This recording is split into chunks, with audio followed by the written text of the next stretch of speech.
connais trop, je correctionne plus. Je dynamite, je disperse, je ventile. Monsieur Tsipras, il est le Premier ministre. Est-ce qu'il peut longtemps jouer le double jeu? Parler d'une manière en faisant le mariole à Athènes et d'autre part en écoutant et finir par se plier aux demandes des institutions. Est-ce que Alexis Tsipras est courageux ou irresponsable? Il joue à la fois son destin personnel, il est très mal à l'aise pour trancher entre les différentes composantes de son gouvernement. Les cons, ça ose tout.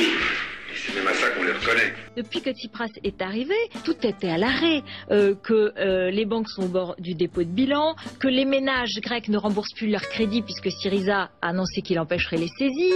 Lui demander de se ranger, c'est l'insulter, c'est l'humilier. En proposant une autre politique, Syriza a su profiter politiquement à plein de cet idéalisme de l'exception grecque. Mais économiquement, c'était entretenir une illusion qui a conduit au désastre. Je vais le renvoyer tout droit à la maison mère, au terminus des prétentieux. Et donc il y a une sorte de laxisme dans l'État qui faisait créer, qui suscitait la méfiance. Il fait payer à l'Europe le prix de ses hésitations et de son irresponsabilité. Alors quel bilan on peut tirer des 100 premiers jours d'Alexis Tsipras à la tête de la Grèce? C'est une catastrophe. 100 jours, c'est une catastrophe. Au niveau économique, on attendait de la croissance, on aura de la stagnation. On attendait des excédents, on aura du déficit.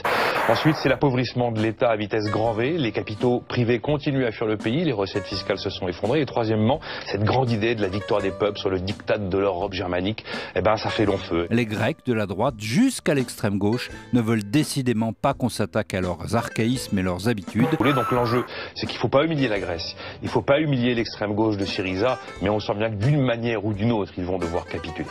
Et laisse-nous te dire que tu te prépares des nuits blanches, des migraines, des nervous breakdowns.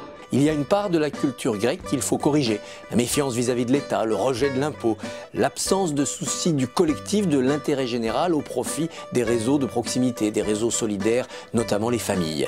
Mais il est complètement fou, ce mec. Moi, les dingues, je les soigne.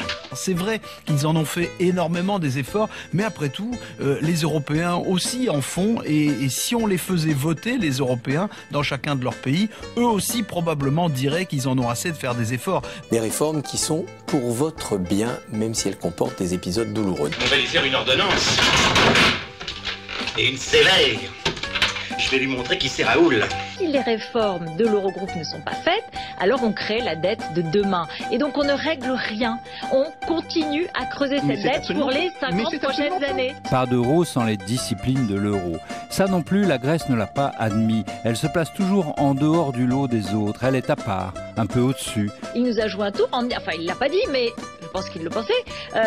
Il est parti de la table des négociations alors que tout était là. Bref, il s'est complètement trompé sur son analyse. Et quand on se trompe sur son analyse, on joue un dernier coup de dé. Mais il connaît pas Raoul, ce mec. Il va avoir un réveil pénible.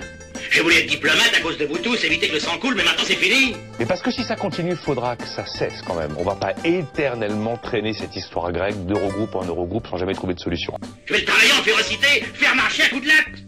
Je veux entendre François Hollande dire à la télévision, amis grecs, votez oui. Il faut donner des consignes de vote. Un référendum, ça se gagne, même quand on ne fait pas partie des citoyens qui votent. On ne peut pas se contenter de dire, le peuple est souverain, il va donner son avis. On doit influencer le peuple grec, parce que c'est notre destin commun qui est dans la balance. S'il y avait ce oui, ça permettrait de reprendre la négociation dans de meilleures bases pour les Grecs qui obtiendraient sans doute des avantages qu'ils n'ont pas obtenus jusqu'ici. Il faut leur demander, au nom de notre aventure commune, au nom de leur héritage démocratique, ils l'ont inventé la démocratie, d'aller dans le bon sens. Donc s'il y a une sortie de l'euro, ce ne sera pas une sortie par le haut. Pour les Grecs, ça ne serait pas moins de sacrifices, mais plus de sacrifices. Ça ne serait pas moins de chômage, mais plus de chômage. Ça ne serait pas moins d'inflation, mais plus d'inflation. Et ça ne serait pas plus d'investissement, mais moins d'investissement. Donc ce serait une catastrophe et à ce moment-là, Alexis Tsipras serait celui qui a fait passer la Grèce de la pauvreté à la misère. À ma pogne, je veux le voir. Et je vous promets qu'il demandera pardon et on vient à vous.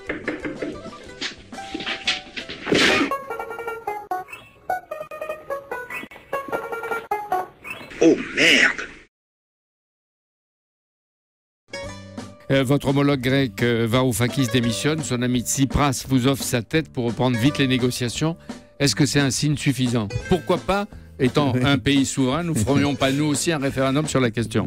Plus de soucis pour les 3% de Maastricht, plus de soucis pour les économies budgétaires. Youpi, la France peut maintenant s'endetter tranquillement.